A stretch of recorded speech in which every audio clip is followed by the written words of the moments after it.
안녕하세요. 손가락 복음 선계 지휘자 강사입니다. 오신 것을 진심으로 환영하며 해피 바이블을 열어가도록 하겠습니다. 오늘 증거드릴 말씀의 제목은요. 619강 보좌 가운데 있는 내 생물의 모습이라는 제목으로 하나님의 말씀을 나눠보는 시간을 갖도록 하겠습니다. 계시록 4장 6절을 보시게 되면 보좌 앞에 수정과 같은 유리 바다가 있고 보좌 가운데와 보좌 주위에 네 생물이 있는데 앞뒤에 눈이 가득하더라. 그 첫째 생물은 사자 같고 그 둘째 생물은 송아지 같고 그 셋째 생물은 얼굴이 사람 같고 그 넷째 생물은 날아가는 독수리 같은데 라고 말씀에 기록되어 있습니다. 근데 오늘 여기 네 생물이 나왔는데요. 이 네 생물은 보좌 가운데 있는 그러한 사명자라는 것을 말씀을 드립니다.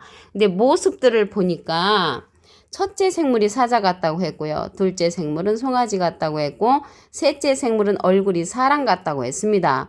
넷째 생물은 날아가는 독수리 같다고 했는데 이러한 자들이 과연 누구인가 말씀을 보도록 하겠습니다. 계시록 10장 20절을 보시게 되면 그것은 내가 그발강 가에서 본 바 이스라엘 하나님의 아래에 있던 생물이라 그들이 그룹들인 줄을 내가 아니라. 그래서 하나님의 아래에 있던 자들이라는 것을 알 수가 있고요.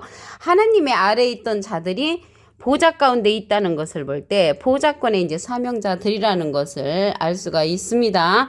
그들이 그룹들인 줄을 안다고 했습니다. 그룹들이 내 생물이라는 것을 알 수가 있죠. 그룹들이 내 생물이라는 그 내용이 에스겔서 10장 15절에도 있습니다.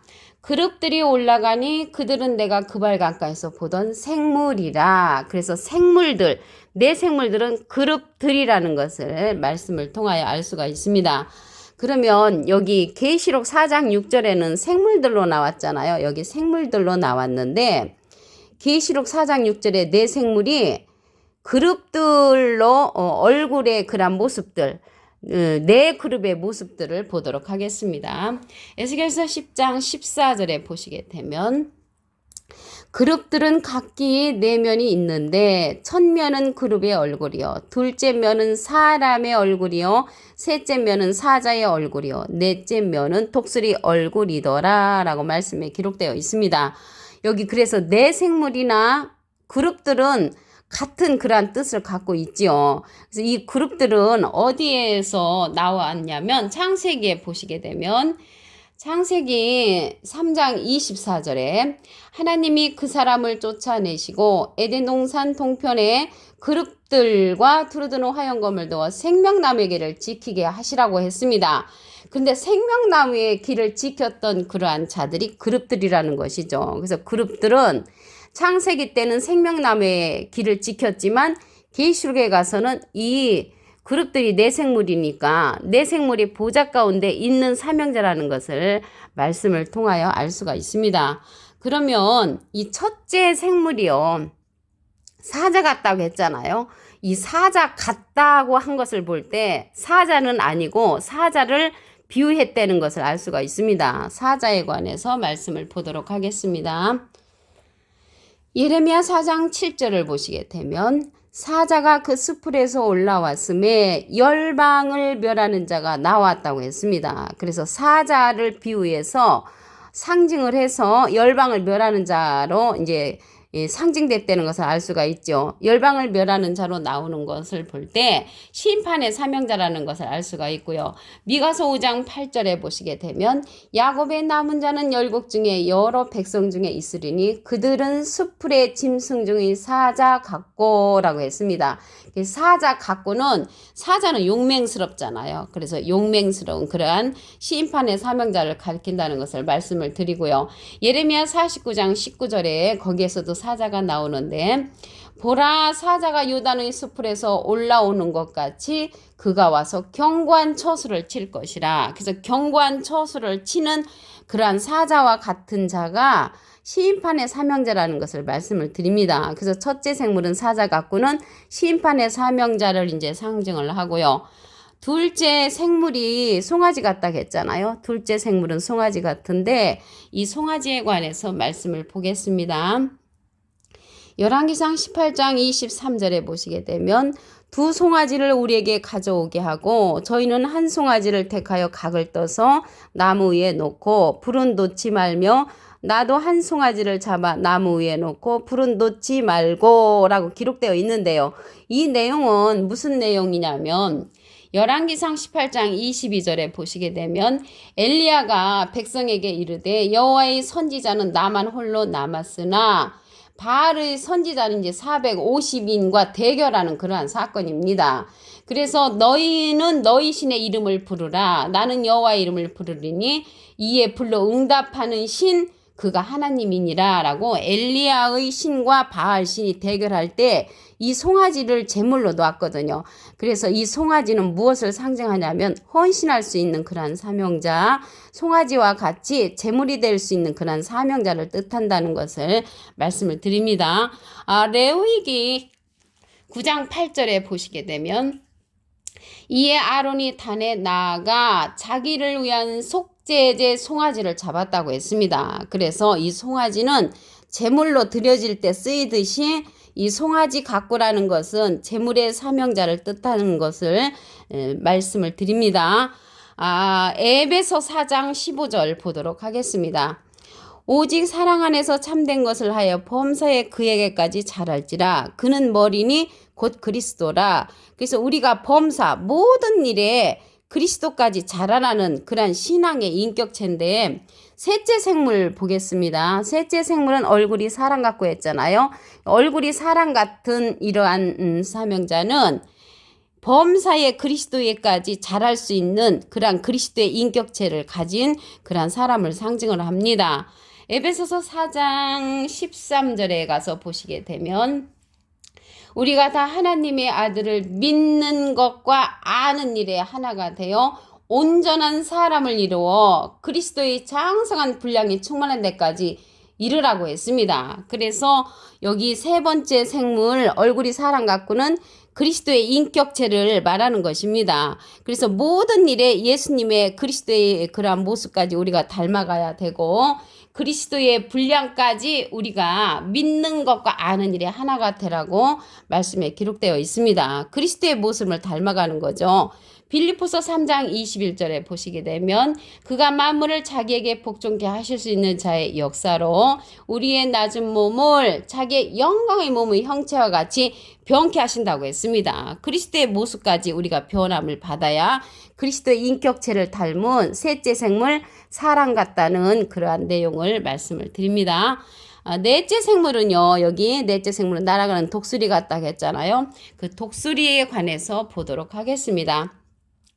계시록 8장 13절에 보시게 되면 내가 또 보고 들으니 공중에 날아가는 독수리가 큰 소리로 이르되 땅에 거하는 자들에게 화가 있으리로다. 그래서 날아가는 실질적인 그러한 독수리가 어떻게 화를 예언을 하겠습니까? 여기에서 날아가는 독수리는 예언의 사명자라는 것을 말씀을 드리고요. 이외에도 새 천사의 불납할 소리를 이남이라고 했는데 여기에서 예언하는 이 독수리는 하나님의 모략을 이룰 사람이라고 했습니다. 이사야 46장 11절을 보시게 되면 내가 동방에서 독수리를 부르며 나의 모략을 이룰 사람을 부를 것이라 라고 했습니다. 그래서 독수리는요 하나님의 모략을 이룰 사람으로서 예언의 사명자라는 것을 말씀을 드립니다. 계시록 4장 6절을 다시 한번 보도록 하겠습니다. 보좌 앞에 수정과 같은 유리 바다가 있고 보좌 가운데와 보좌 뒤에 네 생물이 있는데 그래서 여기 네 생물은 보좌 가운데 있는 그러한 하나님의 아래에 있던 그러한 자라는 것을 말씀을 드립니다. 하나님의 아래에 있던 자라는 그 내용을 보겠습니다. 에스겔서 10장 20절에 보시게 되면 그것은 내가 그발 강가에서 본 바 이스라엘 하나님의 아래에 있던 생물이라. 하나님의 아래에 있던 그러한 사명자라는 것을 알 수가 있고요. 이 생물은 그룹들이라고 했습니다. 그룹들이라는 그런 내용이 에스겔서 10장 15절에도 보시게 되면 그룹들이 올라가니 그들은 내가 그발 강가에서 보던 생물이라. 그래서 네 생물들은 그룹들이라는 것을 알 수가 있습니다. 그러면 계시록 4장 6절에는 생물의 모양으로 나왔잖아요. 네 생물의 모양으로 나왔는데 에스겔서에서는 그룹들의 그러한 모양이 나옵니다. 에스겔서 10장 14절을 보시게 되면 그룹들은 각기 4면이 있는데 첫 면은 그룹의 얼굴이요, 둘째 면은 사람의 얼굴이요, 셋째 면은 사자의 얼굴이요, 넷째는 독수리 얼굴이라고 했습니다. 비슷하지요. 그래서 생물의 모양이나 그룹의 모양은 비슷하다는 것을 알 수가 있고요. 이 그룹들이 나왔는데요. 계시록에 가서는 4생물로 나왔지만 이 그룹들은 창세기에서는 생명나무의 길을 지키는 자로 나옵니다. 창세기 3장 24절에 보시게 되면 하나님이 그 사람을 쫓아내시고 에덴 동산 동편에 그룹들과 두루두는 화영검을 놓아 생명나무의 길을 지키게 하시니라. 그래서 생명나무의 길을 이 그룹들이 창세기 때는 지켰습니다. 그런데 계시록에 가서 그러한 길을 열어놓죠. 계시록 2장 7절에 가서는 생명나무의 길을 열어놓고요. 계시록 4장 6절에는 이 4생물은 보좌 가운데 있는 하나님의 사명자라는 것을 말씀을 드립니다. 그 첫째 생물이 사자 같다고 했잖아요. 이 사자는 열방을 멸하는 심판의 사명자를 상징한 것입니다. 예레미야 4장 7절을 보도록 하겠습니다. 사자가 그 수풀에서 올라왔으며 열방을 멸하는 자가 나왔으되, 그래서 첫째 생물이 사자 같다는 것은 심판의 사명자를 뜻한다는 것을 말씀을 드립니다. 둘째 생물은 송아지 같다고 그랬죠. 이 송아지에 관해서 말씀을 보겠습니다. 열왕기상 18장 23절을 보시게 되면 2 송아지를 우리에게 가져오게 하고 저희는 한 송아지를 택하여 각을 떠서 나무에 놓고 불은 놓지 말며 나도 한 송아지를 잡아 나무에 놓고 불은 놓지 말라고 했는데요. 이 사건은 엘리야의 신과 그 바알 선지자의 신이 대결하죠. 450대 1로서 대결을 할 때 이 송아지를 놓고 재물을 송아지로 놨잖아요. 그래서 여기서 송아지 같다는 거는 재물의 사명자, 하나님 앞에 헌신하는 그런 사명자를 뜻한다는 것을 말씀을 드립니다. 그러면 세 번째 생물은 얼굴이 사람 같은데 이거는 그리스도의 인격체를 가진 자를 뜻합니다.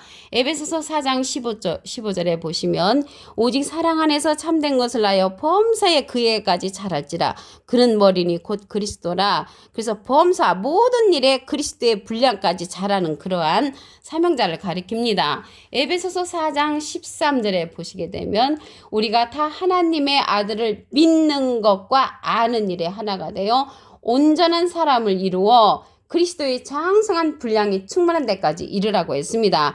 그리스도의 인격체를 갖춘 사람을 얼굴이 사람 같고 셋째 생물로 비유됐다는 것을 말씀을 드립니다.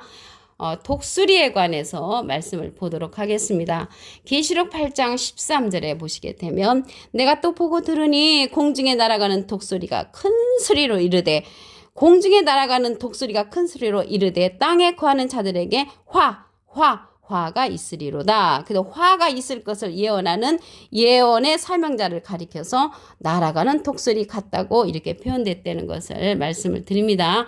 예언의 사명자인데요. 오바댜 1장 4절에 보시게 되면 내가 독수리처럼 높이 오르며 별 사이에 길들일지라도 내가 거기서 너를 끌어내리라. 그래서 끌어내리는 그런 독수리도 있다는 것을 말씀을 드립니다. 여호와께서 끌어내리는 독수리는 하나님이 반대편에 소식을 전하는 바알신과 같은 자라는 것을 말씀을 드립니다. 여기 날아가는 독수리가 나왔는데요. 이 독수리는 하나님의 모략을 이룰 자라고 했습니다. 이사야 46장 11절에 보시게 되면 내가 동방에서 독수리를 부르며 나의 모략을 이룰 사람을 부를 것이라고 했습니다. 그래서 하나님의 모략을 이룰 사람을 동방의 독수리로 표현됐다는 것을 말씀을 드립니다. 이 독수리가 주검이 있는 곳에는 독수리들이 모인다고 했죠. 그래서 이 주검이 있는 곳에 독수리 모이는 그러한 독수리도 있는가 하면은 동방의 독수리, 날아가는 독수리는 하나님 편에 있는 예언을 선포하는 그러한 예언의 사명자, 하나님의 모략을 이룰 사람이라는 것을 말씀을 드립니다. 오늘 619강 보좌 가운데 있는 네 생물의 모습이라는 제목으로 하나님의 말씀을 나눠보는 시간을 가졌습니다. 감사합니다.